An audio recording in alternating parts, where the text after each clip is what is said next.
Bueno, una vez que tenemos en claro, o más o menos en claro, el concepto de variable, ¿a qué nos referimos? A este atributo, característica o rasgo de nuestras unidades de análisis que puede asumir más de un valor, vamos a ir a la clasificación. Por un lado, dijimos, ya lo mencionamos, pero lo vamos a volver a mencionar, estas variables pueden ser simples o complejas, pueden ser cuantitativas o cualitativas, y vamos a agregar una tercera clasificación, pueden ser independientes o dependientes. ¿Cuándo son cualitativas o cuándo son cuantitativas? Esto se refiere a la naturaleza de la variable. Mencionamos antes que nos referíamos a si sus categorías expresan cantidades. Cuando expresan cantidades, nos estamos refiriendo a variables de tipo cuantitativas. Por ejemplo, la edad expresada en años, el ingreso o salario expresado en cantidades en pesos, cantidad de población, si nos referimos a municipios o países, y así podríamos seguir con un montón de ejemplos. Las variables de tipo cualitativa son aquellas cuyas categorías, o sea, estos diferentes grupos en los cuales yo voy a distribuir los datos, están expresados en cualidades, como puede ser, por ejemplo, el género, masculino, femenino u otros, nivel de ocupación, ocupado, subocupado, desocupado, o nacionalidad, argentino, uruguayo, paraguayo, etcétera, otros, ¿sí? En este caso, nos estamos refiriendo a variables de tipo cualitativas. Vamos a la segunda clasificación. Dijimos que pueden ser simples o complejas. Simples son cuando se llega a través de un solo indicador a nuestras categorías. Por ejemplo, si nosotros queremos indagar en torno al nivel de instrucción de una persona, solamente con el indicador verbal, la pregunta acerca de cuál fue el último grado de educación formal alcanzado por usted, en ese caso nosotros vamos a utilizar un solo indicador para categorizar en sin instrucción, primaria incompleta y todos los posibles valores que pueda asumir, ¿sí? Con la nacionalidad pasaría lo mismo. O si nos fijamos en un registro donde figura la nacionalidad de una persona, con solamente una observación llegamos a la categoría. ¿Cuáles serían las variables complejas? Bueno, hay ciertos atributos que no se conforman con un solo indicador. Por ejemplo, si nosotros queremos saber el grado de vulnerabilidad de un individuo, para usar un ejemplo de estos días, vulnerabilidad de un individuo acerca del virus, ¿sí? Tal vez no baste solamente con saber la edad.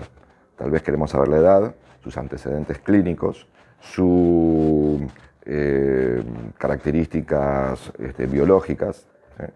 Y a lo mejor estos tres atributos van a definir si una persona es muy vulnerable, vulnerable o poco vulnerable, ¿sí?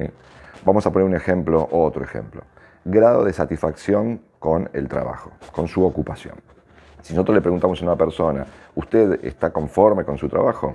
Posiblemente, según como lo hayamos definido, podríamos utilizar un solo indicador, pero comúnmente vamos a utilizar varios indicadores. Por ejemplo, la satisfacción que tiene con su ingreso, con su actividad, con el grado de responsabilidad que tiene, ¿sí? Estas tres cosas juntas van a ser los que van a definir si yo coloco a mi unidad de análisis en la categoría muy satisfecho, poco satisfecho, nada satisfecho, ¿sí? En este caso estamos utilizando una variable que vamos a considerar compleja.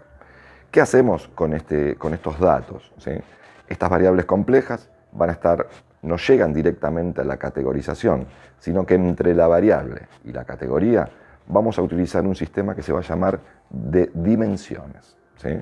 Cada uno de estos aspectos que yo mencioné, ¿sí?, que hacen a la variable compleja, se van a llamar dimensiones.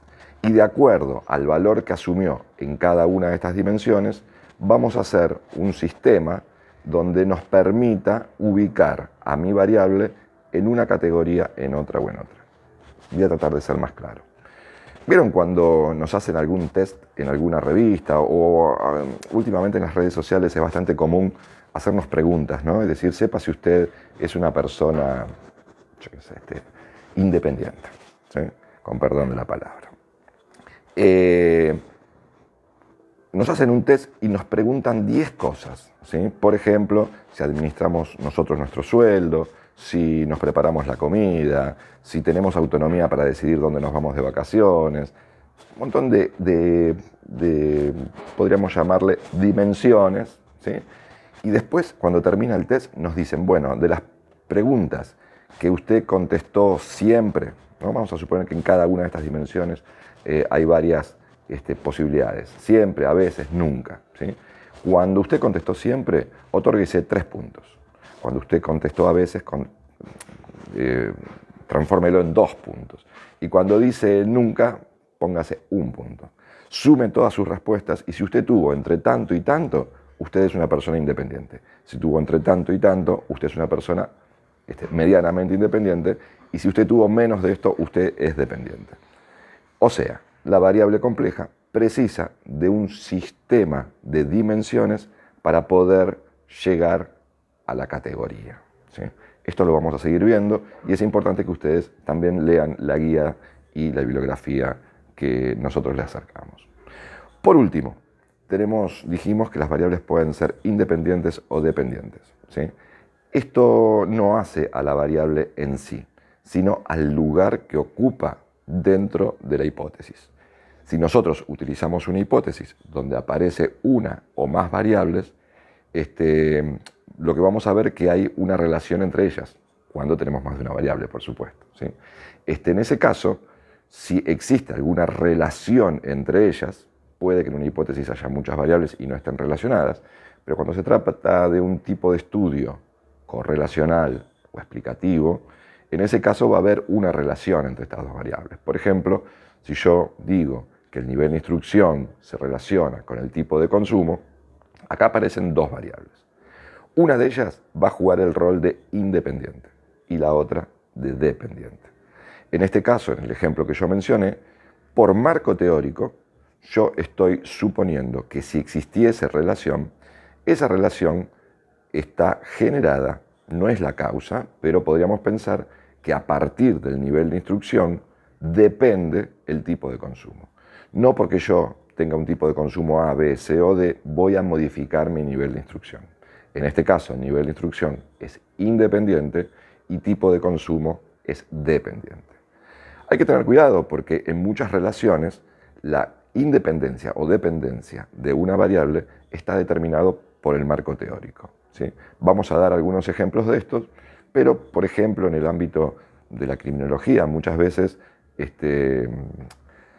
se dice que el nivel de instrucción de una persona puede determinar el tipo de delito que genera, por poner un ejemplo, ¿sí? Sin embargo, algunas personas desde otro marco teórico pueden pensarlo al revés. Aquellos que delinquen, ¿sí?, por su condición delictiva, no llegan a un nivel de instrucción alto. En este caso, la dependencia y la independencia está determinado por el punto de vista ideológico, o sea, por la teoría en la cual yo me amparé. Entonces, tenemos 3 clasificaciones, de acuerdo a su naturaleza, pueden ser simples o complejas. De acuerdo a su naturaleza pueden ser cuantitativas o cualitativas. No voy a hacer este video de vuelta por este error. De acuerdo a su complejidad pueden ser simples o complejas. Y de acuerdo al lugar que ocupan dentro de la hipótesis pueden ser dependientes o independientes. Esto lo vamos a seguir viendo. Les mando un abrazo y seguimos en el próximo video.